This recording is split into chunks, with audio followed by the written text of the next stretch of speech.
తెలుగు రాష్ట్రాలకు చెందిన నలుగురు ముఖ్యమంత్రుల వద్ద తాను పనిచేసినట్లు మంత్రి తుమ్మల నాగేశ్వరరావు తెలిపారు. కష్టపడితే మామూలు వాళ్ళు కూడా రాజకీయాల్లో ఏదైనా సాధించవచ్చని చంద్రబాబు చూపించారని కొనియాడారు. ఇంట్లో కూర్చున్నా స్ట్రాటజిక్ గా రాజకీయాలు చేయడం కేసీఆర్ కు అలవాటని చెప్పారు. ఏ ఆధారం లేకుండా రేవంత్ రెడ్డి కింది స్థాయి నుంచి ముఖ్యమంత్రిగా ఎదిగారని తుమ్మల చెప్పుకొచ్చారు.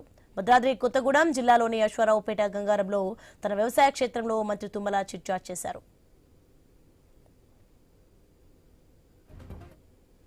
ఇక సీఎం రేవంత్ రెడ్డి హయాంలో భద్రాద్రి రామాలయం పునరుద్ధరణ పనులు చేపట్టామని తుమ్మల తెలిపారు. శ్రీరామనవమి రోజు రేవంత్ చేతుల మీదుగా రామాలయం విస్తరణ పనులకు శంకుస్థాపన చేశామన్నారు.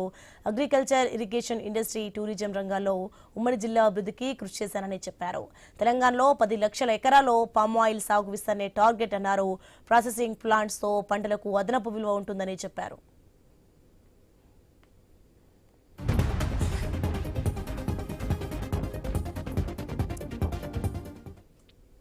ఇక తుఫాన్లు, చీడపీడలు, కోతుల బెడద లేకుండా పామాయిల్ సాగు రైతులకు వరంగా మారిందని మంత్రి తుమ్మల తెలిపారు.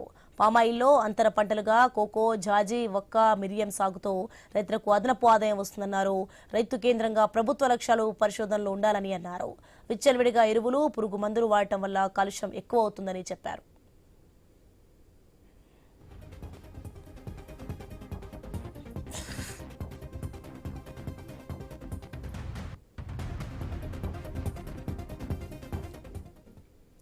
కాలుష్యం లేకుండా భూమాతను ఉంచేలా సేంద్రియ వ్యవసాయాన్ని ప్రోత్సహించాలని మంత్రి తుమ్మల సూచించారు.